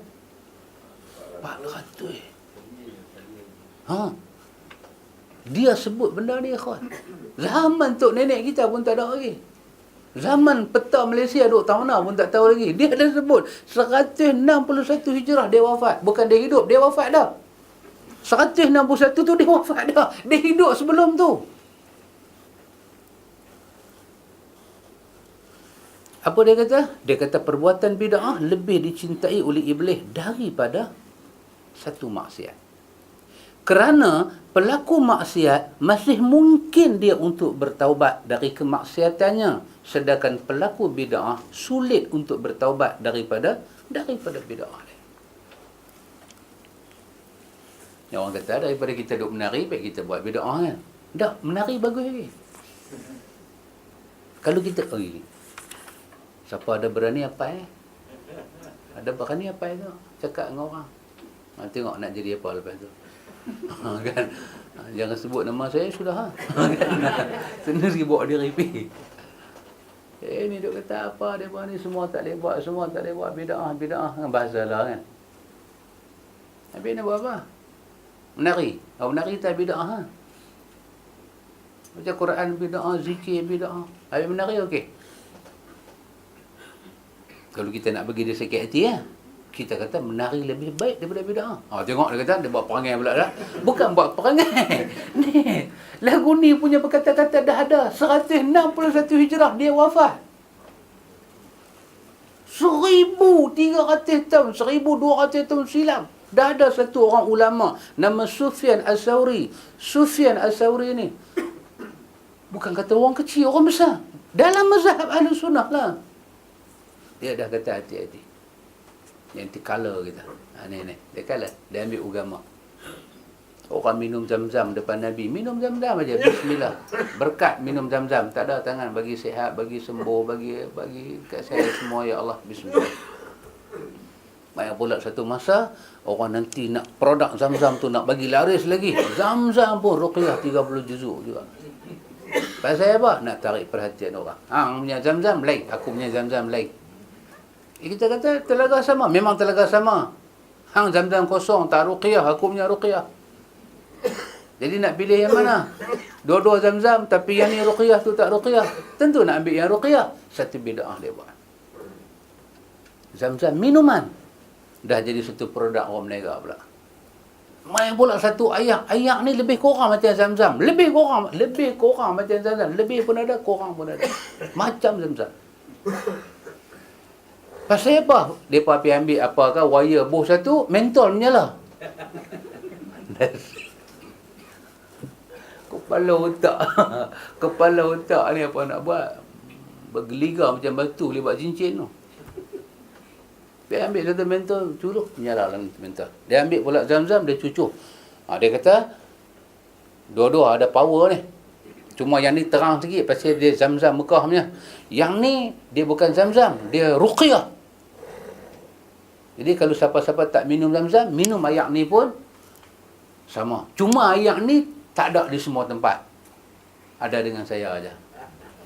Jadi daripada macam ni kita pergi beli RM1. Pasal mentol pun boleh menyala, takkan hati kita tak boleh terang. Mentol menyala. Maka tentu dah hati kita boleh terang kan. Dia kata daripada RM1 dia terus duduk kira lah hampa suka berkira dengan agama ni. RM15. RM15. RM14 nak kata. Antum fi qulubihim marad. Siapa kata hati dia ada penyakit? Benda yang sangat mudah dalam agama tiba-tiba pergi jadi value yang tinggi. Kita kena bergolak duit pergi beli benda tu. Benda tu percuma agama bagi. Ruqyah, apa ni semua percuma. Pasal tu Nabi ajak sampai ruqyah, halau hantu setan, sakit nak baca apa, semua Nabi ajak. Kita tak belajar. Bila tak belajar, sebahagian orang pergi belajar, dia jadi apa? Dia jadi klinik lah. So you pergi klinik, you kena pay Sebenarnya benda tu senang, terlalu senang. Pasal kita ni banyak duk fikir, saya bukan ustaz, tak kalah Tuhan makbul doa saya pun nak jampi boleh pakai tak? Dia duk ingat lagu tu, pasal tu dia tak ada kuat nak jampi. Apa pun dia cari ustaz? Ustaz pula sibuk. Saya kata macam ni lah, saya ajak satu orang pergi cari dia lah senang. Ustaz pun ajak kawan tu. Kawan tu kata, saya dulu duk berniaga burger. Bila hampa duk main lagu ni, saya tak boleh berniaga burger. Lah macam ni. Hamba bayar kat aku duit yang senang. Pasal aku nak pergi berniaga burger tak boleh. Mana sabarlah juga dia tu pun. Kita tak pergi runtun dia. Bila hantu syaitan aja kita nampak muka dia. Macam dia pula hantu syaitan. Orang bisa-bisa kat dia. Orang semua pergi kat dia. Alah, sampai syaitan pun kenal muka dia. Akhirnya benda tu agama. Simple sangat-sangat. Pergi jadi satu bala kita pula. Dia sakit dengan ambil kopon beratok. Kan? Kadang-kadang kita boleh buat. Pasal kita tak ada yakin. Kita tak ada yakin, tergagap-gagap. Ayat kursi tu duk apa, tapi nak baca bila syaitan main tu dia gagap. Allahu. Syaitan tu pun duk gelak. Dia dengan tajwid pun tak betul. Syaitan tegur tajwid dia. Dengan tajwid pun tak betul, nak ambat aku pula. Ni kita yang buat masalah. Hati-hati dengan bid'ah, ikhwan. Dan Nabi SAW bersabda, Nabi kata, iyyakum wa muhdatsatil umur, fa inna kulla muhdatsatin bid'ah wa kulla bid'atin dalalah. Nabi kata, jauhilah oleh kalian perkara-perkara yang baru dalam agama, kerana sesungguhnya setiap perkara yang baru itu adalah bid'ah, dan setiap bid'ah itu adalah sesat. Mulut Nabi kata macam tu. Kalau kita nak piuk modify kan, nak pergi alter kan, nak pergi adjust, ikut suka lah. Tapi kita sampai mati, sampai kena kapan jasad pun, kita akan kata macam Nabi kata. Nabi kata, hati-hati dengan benda baru dalam agama, kerana benda baru tu bid'ah, dan benda bid'ah tu sesat. Nabi yang sebut, Nabi naik sampai ke langit, dia sebut, dia Rasulullah. Maka kita tak mau ubah ayat kita. Dan apanya orang buat bukan bid'ah lah. Zaman Nabi tak ada Bentley, zaman Nabi tak ada ni semua kereta-kereta besar-besar kan. Kita tak kata bid'ah. Pasal Nabi tak sebut tu bid'ah. Nabi kata bid'ah ni muhdatsatil umur. Satu benda baru dalam agama. Nabi sebut lagu tu. Nabi sebut dalam agama, dalam ibadah, dalam akidah, dalam akhlak. Nabi sebut dalam muamalah kita. Nabi sebut macam tu. Bukan Nabi sebut pasal unta ke, pasal apa. Nabi tak sebut pasal tu. Nabi tak sebut pasal antara capati dengan mentabak ke, mentabak dengan roti nan ke. Lah ada pula apa, oblong, apa John, Mr. John. Roti John, Mr. John pula dah. Roti John. Ada pula. Kita duk bicara dalam Sahih Bukhari. Ada tak dalil boleh makan roti John? Memang tak ada lah. Kita kata ni Nabi tak makan, kita makan. Nabi kata ibadah. Dan dia itu uswatun hasanah. Dalam Islam. Tuan kita dia kasar. Dia kasar. Dia main. Dia kata, bukan saya kata nah. Dia kata, kalau nak langkau tak munasabah.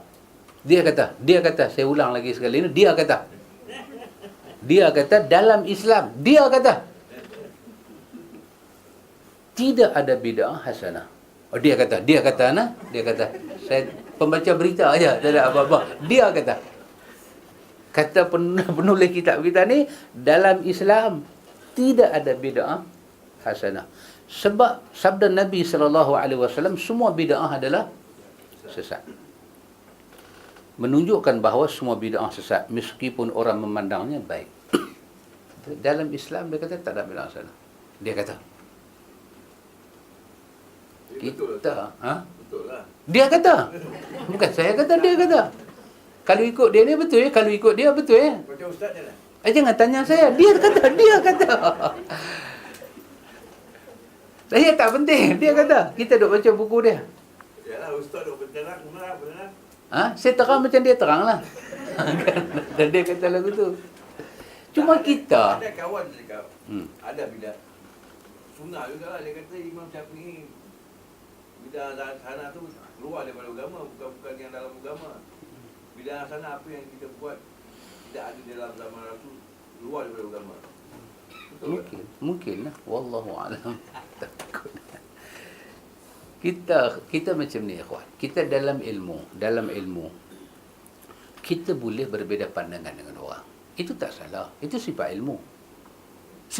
Kemudian kita nak mencipta ta'rif, kita nak mencipta ta'rif baru, kita boleh cipta. Tapi jangan sampai ta'rif yang kita cipta itu merubah ibadat. Itu tak boleh. Sifat ibadat, cara Nabi Muhammad. Sifat semayang, cara cara Nabi Muhammad. Kita nak cipta ta'rif. Kita nak kata ada bid'ah hasanah. Cipta. Itu ta'rif kita. Tak apa cipta. Tapi kena pastikan satu benda. Kalimah itu tidak merosakkan ibadat. Bila orang cipta satu ibadat baru, dia based on pada ta'rif yang baru. Dia cipta satu, dia kata hasanah. Dia cipta pula, dia kata hasanah. Last sekali, wajah ibadatnya Allah kata uswatun hasanah dekat Nabi tu dah tak ada. Itu kena hati-hati. Kena hati-hati. Pasal Imam Syafi'i kata al-bid'atu bid'atani. Bid'ah ada dua. Mahmudun, bid'ah yang mahmud, yang dipuji, dan mazmum, yang dicela. Lepas tu dia kata yang dipuji apa dia? Ma wafaqal kitab wa sunnah fa huwa mahmud. Yang wafaqa, yang jalan dia tu sama dengan Quran dan sunnah, maka dia terpuji. Bila kita cipta satu benda, tak ada larangan dalam agama. Dia bukan masuk bab haram, dia bukan masuk bab makruh, dan dia bukan masuk bab dianjurkan kita tinggal. Kita reka satu benda, yang benda kita reka itu betul-betul masuk dalam bab agama, anjur kita reka. Maka Imam Syafi'i kata, ini yang dipuji. Agama anjur kita reka. Kalau kita pergi reka satu benda yang agama tak anjur pun kita reka, maka dia dicela. Agama anjurkan kita pergi reka semayang? Agama anjurkan kita pergi reka cara zikir? Agama anjurkan kita pergi reka cara baca Quran? Agama bagi open check baca Quran. Duduk ke, berdiri ke, di masjid ke, di pejabat ke, dalam kereta. Agama bagi. Lepas tu kita pergi reka cara baca Quran. Kita pergi reka. Kalau baca Quran, kita pergi buat satu kursi baru. Siapa nak baca Quran, berilah kursi saya. Baru sopan. Dia masuk ada adab. Anda tengok tak yang ada kursi baru ni, yang orang nak semayang tu. Dia duduk atas kursi tu sampai dia boleh sujud lagu tu. Apa punya betul tu? Orang jual. Ada di kedai-kedai. Habis tengok. Pakcik tu seronok duduk atas kursi. Kita punya duduk berdiri, dia duduk atas kursi pula. Lepas tu dia sujud pun atas kursi. Ada tempat sujud. Macam meja lagu ni. Duduk. Tak tangan sujud. Okay. Last sekali, lari Islam ni tu. Sebaik-baik sujud di mana? Turun ke tanah. Pasal itu mazhab Syafi'i ini agak very, dia rigid sangat. Kalau kita semayang berdiri, kena berdiri. Al-qiyam ma'al qudrah, kena berdiri. Kena berdiri. Mazhab Syafi'i. Kena berdiri. Saya tak boleh berdiri. Berdiri dulu. Bila hilang istita'ah, hilang qudrah, baru duduk. Dia bukan boleh start semayang duduk. Mazhab Syafi'i tak mau. Berdiri dulu. Takbir. Allahu Akbar. Baru duduk. Nak baca iftitah, Allahu Akbar kabira, dia main pening lalat. Lagu kita semua sepakat di kampung pening lalat duk main. Okey. Bila pening lalat tu mai, baru boleh ubah. Maka hilanglah kudrah dia. Baru dia boleh duduk. Kursi tu space dia siap. Tapi bukan pergi duduk terus. Kalau duduk terus takbir, batal sembahyang dia daripada awal. Mazhab Syafi'i. Lepas tu dia duduk. Okey. Baca. Bila dia nak rokok, dia tak boleh rokok dalam duduk. Dia kena bangkit berdiri rokok. Kerana rokok, tempat rokok setelah berdiri. Maka dia kena pastikan bila dia rokok macam ni dalam duduk, dia tak boleh nak berdiri untuk rokok. Baru dia kena buat lagu tu. Dia kena cuba dulu. Mazhab Syafi'i. Tak boleh juga, tak boleh nak pergi juga. Okey, dia rokok macam tu. Pasal tak boleh nak pergi. Sami Allahu liman hamidah, sujud. Dia bukan boleh pergi sujud, duk pergi buat macam tu. Tak boleh. Dia kena turun sujud dulu. Lagu nak turun-turun, terguling terus. Tak boleh, elemen balance lari dah. Jadi macam tenggiling, duk berguling. Baru dia boleh duduk dan sujud. Kita dah pergi buat satu kursi pula. Boleh sujud macam tu. Memang totally bercanggah dengan mazhab Asy-Syafi'i rahimahullahu taala. Tak boleh. Tak boleh lagu tu. Itu kita bukan bercakap pandangan ulama sunnah lain. Kita based on satu mazhab saja, mazhab Asy-Syafi'i. Jadi kebanyakan orang kan semua duk jual nama Imam Syafi'i, saya Syafi'i. Sasi tu pun Syafi'i juga. Orange apa Syafi'i juga. Tapi kalau awak based on mazhab Syafi'i, kena follow betul-betul lah. Pandangan-pandangan dia kena ambil kira. Pasal al-qiyam ma'al qudrah ruknun min arkani salah. Berdiri bagi yang berkuasa, itu satu rukun daripada rukun sembahyang.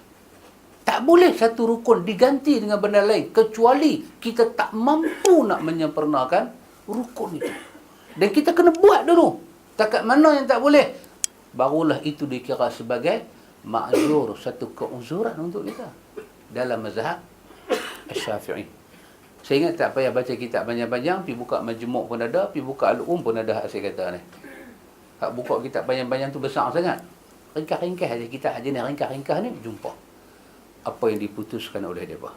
Jadi jangan buat satu bid'ah sampai rupa parah ibadat tu hilang. Hilang. Macam mana Nabi anjur, macam mana Nabi buat, macam mana Nabi tuju, hilang. Yang ditimbul hak kita, hak Nabi hilang. Bila orang pergi buat balik hak Nabi, dia pula kena cercah. Yang ni benar-benar satu benda yang tak patut wujud dalam kehidupan kita ni. Dia kata sebaik apapun perbuatan bid'ah tak akan diterima oleh Allah. Sebab Nabi bersabda, barang siapa yang mengadakan sesuatu yang baru dalam agama yang tidak ada contohnya dari kami, maka dia ditolak. Nabi kata siapa pergi buat benda baru, dia guna ahdas. Ahdas dia pergi reka, muhdas dia pergi reka. Nabi kata iyyakum wa muhdatsatil umur. Hati-hati dengan benda baru-baru duk pakai otak orang ni. Hati-hati, Nabi kata hati-hati. Dia pergi buat. Pergi cipta satu cara baca Quran dalam kubur. Baca, bukan kata atas, dalam. Buat satu kubur macam mana ke, satu punya kursi pidak, nak menghayati kematian. Mau bawa Quran seorang satu, pergi buat parik panjang macam mana ke, duduk dalam kubur tu. Baca Quran. Dia mencipta satu benda baru dalam Islam. Dia cipta. Kenapa kita kata dia cipta? Orang yang paling bagus atas muka dunia ni Nabi Muhammad. Bila yang dia pergi turun dalam kubur baca Quran tu? Oh, dia kata Nabi tak buat, saya nak buat. Jangan duk buatlah hang umat dia. Hang bukan Nabi dia, hang umat dia, dia Nabi hang. Jangan pergi potong jalan tu. Kita kan ada buat perangai lagu tu. Macam kita pula Nabi Muhammad bin Abdullah tu umat kita. Kita pula lagu duk pergi speed lebih. Nabi tak buat, sudahlah Nabi tak buat. Apa pasal Nabi tak buat? Nabi sibuk. Dia tahu Nabi sibuk. Abu Bakar pun tak tahu, Umar pun tak tahu, ni Sangkuriang ni tahu Nabi sibuk. Pasal tu Nabi tak buat. So kita tak sibuk, kita boleh buat. Dia lagu duk pergi speed lebih pula. Dia ni macam Nabi baru pula. Ditolak. Ni hadis ni hadis Aisyah, hadis Bukhari, hadis Muslim, hadis Aisyah. Siapa pergi reka satu benda baru yang Nabi tak ni. Indonesia lah ni dia ada satu dakwah baru, nama dia dakwah dalam kubur. Suara dakwah sampai ke kubur. Oh dahsyat dah. Kita dakwah lagu ni, dia punya speaker tu masuk dalam kubur. Hak penghuni kubur tu pun boleh duk dengar dakwah dia. Oh dahsyat. Duk main ni orang berantu. Hantu pun tak berantu lagu tu, yang duk main lagi berantu. Jangan cari pasal. Jangan duk cari pasal semua ni. Dan orang yang beramal dengan perbuatan bid'ah tak akan diterima oleh Allah. Nabi bersabda, barang siapa yang beramal dengan amalan yang bukan dari kami, maka ditolak. Daripada direka dah ditolak sampai pi amal semua. Tak ada jalan diterima. Tak ada jalan diterima. Semua ditolak. Oleh kerana itu, dalam dakwah salafus salih, dalam dakwah ahlus sunnah wal jamaah, diulang-ulang tentang peringatan keras atas bahaya syirik dan bahaya bid'ah. Sebab kedua perkara ini sangat berbahaya bagi kehidupan dunia dan akhirat seseorang. Merosak agama, merosak hati, merosak akal, merosak persaudaraan, merosak persatuan, merosak kehormatan. Syirik dengan bid'ah jangan buat. Jangan buat. Hati-hati. Pasal itu kena belajar dululah. Bid'ah tu apa? Bukan mudah-mudah kita pergi kata ke orang, hang buat bid'ah, hang buat bid'ah. Tak, kena belajar lah apa itu bid'ah. Kita kan bahasa kita ni kan suka pergi pinjam bahasa. Ustaz baca hadis-hadis semua bid'ah, dia kulum kalimah tu, dia jumpa siapa pun dia lepas ayat tu. Kawan tu berasap telinga-telinga. Apa syekh dia buat bid'ah? Alamak. Dia kata hang kata kat aku penyamun, aku tak rasa lagi. Hang kata aku buat bid'ah ni, hang tahu tak aku rasa sampai tulang dalam tu. Kita buat lagi bid'ah. Ulang lagi. Ulang, kawan tu sakit. Jadi sebelum kita nak pergi pelepas kalimah ni, kena belajar dulu. Dari segi bahasa, dari segi istilah, contoh-contoh yang para ulama buat, bid'ah tu apa, perbahasan para ulama tentang bid'ah. Dah habis dah kita belajar, baru kita tahu bid'ah tu apa, syirik tu. Dan tak mudah kita nak pergi kata orang syirik. Dia buat bersedia anak dia. Bersedia anak. Pasal kalau tak buat, anak merajuk. Pasal apa? Pasal mak ayah dah latih anak awal-awal lagu tu. Sayang, buat bersedia. Kalau tak buat bersedia, tak sayang. Dia duk ajak anak dia lagu tu. Mama hari tu hari bersedia mama sengak aja. Buat macam ayam biar kapok sengak. Anak panggil mama buat tak. Papa panggil pun mama buat tak. Siapa panggil pun buat tak tahu. Bukan gila saja buat. Kata awak mama. Siapa pun tak ingat bersedia mama. Mama duk ajak. Mama duk ajak. Bila hari bersedia tak bagi hadiah, tarik muka. Tarik muka macam burung kasawari tu. Tutup dengan kepak dia. Anak-anak pun bercari hadiah. Bila bagi, mama senyum. Ambil kek, pacak satu. Nala punya candy, pergi pacak atas tu. Cuk lah. Keluar gigi palsu tu semua, potong-potong makan. Orang bila dah jadi lagu tu, baru mama iktiraf kata anak-anak sayang mama. Anak-anak duk belajar. Anak-anak belajar. Daripada mama punya gila ni. Dia belajar. Mama duk tumpah dia punya huru-hara tu ke anak-anak. Sampai anak-anak, mai hari bersedia anak-anak, mama pula lupa buat kek, anak-anak pula buat muka. Panggil tak menyut. Pagi makan tak mau turun makan. Kata jom kita turun makan. Ambil kek selimut. Ini pasal apa budak ni duk hinggut dia buat tak tahu ya. Pasal apa? Pasal apa yang marah kat mama ni? Mama lupa hari bersedia orang. Dia belajar daripada siapa? Daripada ni, kuda kayu ni. Dia belajar daripada kawan ni. Kita pula duk mengaji sunnah. Dia kata, ni mai buat aku nuri apa lebih kurang sikit. Dia tak abang saya bersedia. Kita pun pergi. Pergi tu dah kita nampak. Lilin punya cakap. Budak umur tu 14 tahun, 14 batang lilin. Junah penat budak tu, asmak nak picuk lilin. Kita pun baru belajar kan. Kita kata apa ni? Duk pergi buat benda-benda ni semua ni bid'ah ni syirik. Syirik. Telan lilin tu, telan tu eh. Dah satu bid'ah kita. Bila lepas syirik pun kat atas. Terkejut hamba Allah tu. Dia kata ni macam mana ni syirik? Kena tobat. Mengucap lain. Kawan tu kena bawah tu dia pening. Darah tinggi naik, kolesterol naik, semua naik habis. Tak semudah tu kita nak pergi kata lagu tu kat dia. Pasal benda ni bahaya. Syirik, dosa besar. Bid'ah pun dosa besar. Jadi jangan mudah di mulut kita ni pergi kata bid'ah. Benda kita tak pasti. Kadar ilmu yang kita ada. Kita kata sekadar saya jumpa. Sekadar saya tahu. Saya belum jumpa Nabi buat macam ni. Kata lagu tu khilafus sunnah. Pada saya khilafus sunnah. Guna perkataan pada saya. Guna kalimah pada saya. Pada saya, takat yang saya belajar ni. Ada banyak lagi saya tak belajar. Tapi takat saya belajar ni, saya belum jumpa Nabi buat lagu tu, maka saya ajak masyarakat saya jangan buat. Pada saya, takat ilmu saya ni, benda yang hampa duk buat ni, khilafus sunnah. Pasal ada banyak benda lagi kita tak belajar. Setelah kita belajar semua, kita boleh buat satu keputusan. Memang tak ada, baru kita pakai satu kalimah jazam. Kalimah yang memutuskan, mewakili keseluruhan ilmu. Kita kata, ulama memutuskan benda ni bid'ah. Tapi sekadar sebelum sampai belajar, kita cakap bahasa kita, saya tak jumpa. Ustaz takkan tak lebat bersedia anak kot. Kata buat, siapa kata tak boleh buat? Ada duit boleh buat lah. Buat lah. Ustaz takkan lilin tak boleh pacak? Kalau pacak, pacak lah. Takkan api tak boleh cucuh terbakar rumah apa? Rumah hang. Cucuh bila buih bila. Apa masalah dia? Panggil bomba lah main fire. Apa suruh budak tumbuh pula? Habis Ustaz nak sambut lagu mana? Agama tak tentukan cara. So jangan buat cara.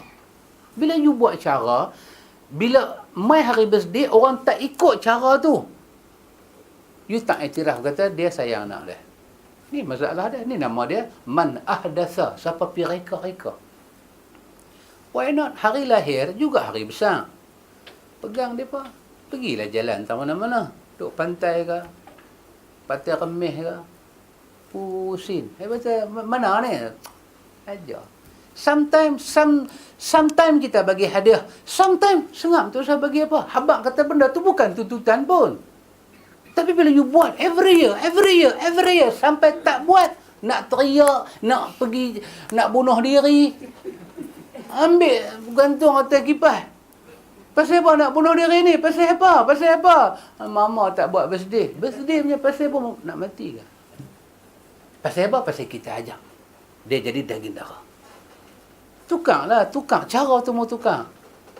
No more. Tahun ni, no more birthday. Kita ubah. Macam mana? Birthday anak kita kena terima dia pula. Apa? Mama? Tak ada apa. Hari hang dilahirkan ke dunia, yang nak mampu hilang nyawa siapa? Aku hang tahu tak? Bagi dia terkejut Ustaz. Alamak, mama awak pelik tahun ni. Pelik tahun ni. Hang tak dengar mama tu duk maki kat aku dah. Pelik tahun ni. Yang masuk hospital aku. Yang ayak mata keluar aku. Yang menyusu hang aku. Pasal apa hang dapat hadiah? Akulah kena dapat hadiah. I'm your mama. Ubah sikit. Hari birthday mama pula. Bagi kat tu. Bukan mama dapat hadiah. Pasal yang masuk hospital siapa dia? Mama punya mama. Jangan mama duk pergi buat ngalik duk tunggu hadiah. Tak ada. Kata jom. Your grandmother. Kita pergi ziarah dia. Beli apakah? Orang tua dia bukan mau hadiah apa. Kan? Simple kain batik dah. Kain belekat dah. Bukan ada apa pun. Macam kata hadiah. Balut tu bagi tebal. Kain nipis saja. Balut bagi tebal. Orang tua lagi lambat. Dia buka lagi dia. Ni ketik batu apa dia nak bagi kat aku kan? Bagi kat dia. Dia kata pasal apa ni? Mak. 40 tahun silam mak.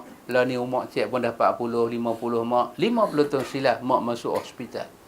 Kerana nak terang cik berkeluar. Terima kasih banyak-banyak mak. Semoga Allah ampun segala dosa mak. Bagi dia. Tukang lah. Hari ulang tahun kita punya kahwin. Kita kira nak pergi mana? Nak kira honeymoon, pergi Langkawi, pergi Pulau Pangkok. Pulau Pangkok apa? Beli hadiah bagi kat mak mentua dengan pak mentua. Pasal apa? Masa kita jadi maple, yang duk start motor pergi panggil orang mai siapa? Yang pacak kemah ni siapa? Yang pergi cari periuk 5 gantang masuk sambil peluh dia masuk dalam nasi tu punya duk masak tu siapa? Kita apa? Kita jadi raja sehari. Dengan semayang dah, apa dah, raja. Bunyi pun raja, apa pun tak boleh sentuh. Duduk situ je tu pakai kawan siam je. Orang tu duduk kipas, cat muka apa semua lebih kurang. Lepas tu, lupa jasa orang. 500 orang mai, 500 pintu mak kita duduk pergi panggil. Satu. Hang lupa kan semua tu? Hang lupa kan? Tu bila tak pergi bercuti, mai hari-hari kahwin, nak buat muka macam ikan curut, ikan bawai. Buat muka lagu senyum tak leh. Apa ni? Ikut budaya siapa? Kita lupa orang yang patut kita ingat. Kita bagi hadiah pada orang yang tak patut terima hadiah. Kalau anak kita tanya kita kan, habis lagu tu kalau main birthday cik, mak aja duk terima hadiah, cik bila nak terima hadiah? Esok hang menikah, hang ada anak, time hang dapat hadiah pula. Lah ni hang anak aku, hang bagi hadiah kat aku. Bukan kata hadiah, besok aku mati pun hang tidak dapat pesaka aku, hang tahu tak? Pesaka lagi hang dapat, mau hadiah lagi. Tapi kita tak sentuh jiwa dia. Berapa banyak di kalangan kita duk buat birthday kat anak-anak? Katalah kita buat birthday kan. You hari birthday tu you isi program apa? Belon, Ni lembek macam ni punya bela punya duduk dah. Besar-besar sikit. Gantung sana, gantung sini. Lepas tu pakai topi. Lepas tu tiup pok-pek lagu tu. Buat bihun apa lebih kurang sikit. Kek tak situ 2 kilo punya kek. Panggil semua, bagi pisau plastik, potong. Lepas tu menyanyilah. Happy birthday to you. For what? You bagi tahu, ambil pen, ambil kertas, apa satu manfaat yang you dapat dari segi pendidikan kepada anak-anak. Bagi dia puas. Dia tahukah you penat mengandung lagu mana? Quran suruh cerita penat mengandung. Why not? Why not sebelum you bagi hadiah kat dia, panggil 5 orang anak-anak duduk depan ni. Assalamualaikum, satu ceramah bagi. Tak payah panggil ustaz mai. Satu ceramah. Assalamualaikum. Siapa pun waalaikumsalam. Hadirin diminta bagi perhatian. Ni apa ni ayah? Ayah nak buat apa pula ni? Ustaz. Ayah cadang nak bagi hadiah kat hampa. Hari ni hari birthday Kak Long. Kak Long seronok ah. Hari ni hari birthday Kak Long. Tapi sebelum ayah bagi hadiah, ayah nak bagi tahu satu benda. Lah ni Kak Long dah umur 21. Kak Long dah nak masuk 22. Ayah nak cerita 21 tahun yang silam. Ada satu cerita 21 tahun yang silam. Macam mana satu ibu, dia mengandung anak dia, yang ayah tengok depan mata ayah. Perut dia perlahan membesar, dia tak selesa, dia muntah, dia alak, dia sakit, dia masuk hospital, berlaku pendarahan, terkoyak isi-isi dia, mengalir air-air mata dia semua. Dia tahan, bila keluar anak, dia bagi susu, dia cium, dia lupa semua penderitaan dia. Bila duduk bagi minum air susu kat anak ni, dia punya duk ingat satu benda, biar anak ni jadi orang, anak ni jadi manusia. Hari ni, anak tu dah usia 21 tahun, iaitu Kak Long. Ibunya ayah kata tu, ni, kecil ke jasa ibu, so ayah tak mau tengok anak-anak ayah derhaka kepada dia. Syurga hampa, duk ada dekat dia. Pintu syurga yang paling dekat, hampa nak masuk syurga, adalah mak hampa. Pernah kita buat lagu tu kat anak kita. Habis kata lagu tu, biar merambu air mata dia, baru bagi hadiah. Mau hadiah sangat kan? Ambil dia. Kita selalu buat spoil. Kita selalu buat spoil. Apa orang buat kat anak orang, kita nak buat kat anak kita. Apa anak kita tengok di sekolah, dia buat balik di rumah, kita nak buat lagu tu kat anak kita. Yang jahanam lah sekali siapa dia? Anak kita. Kita letih nak panggil orang main picit, perut betih kita, tak ada. Semua duk main game Pokemon, hambat Pokemon. Keluar pada rumah, hati bumbung, terjun dalam kolam, berapa orang dah mati? Berapa orang dah masuk rumah orang? Kita bagi satu game kat anak kita, beli televisyen LD yang besar tu, nah, pelingkuk pergi jahanam, pergi akhirat mbah. Main. Lohong ke, asak ke, tak peduli. Bunyi pun, rumah orang ada, takkan rumah kita tak ada. Kita bagi lingkup anak kita. Quran kata, ku anfusakum wa ahlikum nara. No more. Ikut cara orang yang tak ada agama ni, no more. Enough is enough. Cara kita. Bagi anak kita tahu jasa kita. Quran kata, wahnan ala wahnin. Derita dan pilu mengandung ni. Cerita. Kena cerita harapan mak ayah tu, harap tu. Oh, kena bagi dia dengar. Dia 19, otak dia tengah bagus. Tumpang dia tak ada ni. Girlfriend, boyfriend ni semua dia tak ada lagi. Tumpang siapa pun tak main dalam hidup dia. You attack siap jiwa dia. Bagi dia kenal jasa kita. Bagi dia tahu peluh kita. Duit kita banyak-banyak dalam bank, jangan duk cerita kat dia. Dia tanya berapa duit, abang kat dia RM12, RM5. Bagi dia tahu korang. Jangan bagi dia tahu banyak. Bagi tahu harapan kita kat dia. Kita mau dia jadi apa? Dunia dia mau jadi apa? Akhirat dia mau jadi apa?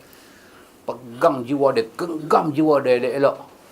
Biar dia tahu, dia juga nak balik bertemu Tuhan. Satu masa nanti Tuhan akan tanya dia daripada kubur sampai ke mahsyar.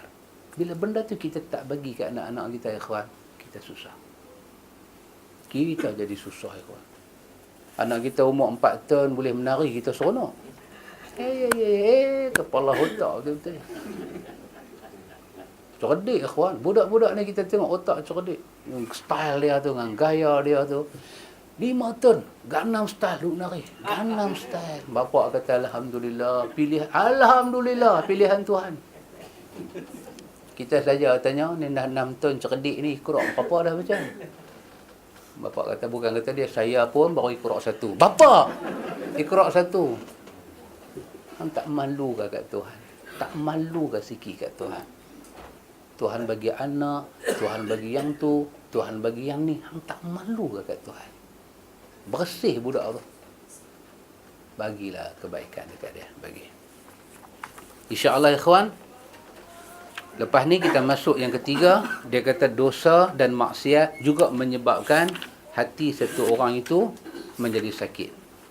Hati satu orang jadi sakit. Antum, orang buat syirik dan buat bid'ah, bila dia sakit hati? Tak. Orang buat syirik, orang buat bid'ah, bila dia sakit hati? Bila dia tengok tauhid dengan sunnah, sakit hati dia mai. Antum cakap syirik, okey. Dia masuk line tak? Line tu dia masuk. Radio tu buka satu line. Bila antum sentuh aja tauhid, dia tak boleh terima. Dia tak apa duk cakap macam ni, sampai tangkai pun tak boleh pakai. Habis nak pakai apa? Habis sampai khetiak pun tak boleh. Habis nak buat apa? Nak harap lagu tu cakap Tuhan. Dia akan cakap. Bagi kita sakit hati. Bila kita cakap tauhid, dia sakit hati. Maka Tuhan akan tambah penyakit itu. Tuhan akan tambah. Tuhan akan tambah. Lepas ni kita akan tengok pula yang kata dosa dan maksiat tu buat penyakit hati tu macam mana. Lepas tu dia akan cerita penyakit kita terlampau sayang sangat dengan dunia ni. InsyaAllah Allah bagi sihat badan, Allah bagi masa pada kita. Kita tengok insyaAllah. Wallahu a'lam. Subhanakallahumma wa bihamdika asyhadu an la ilaha illa anta astaghfiruka wa atubu ilaik.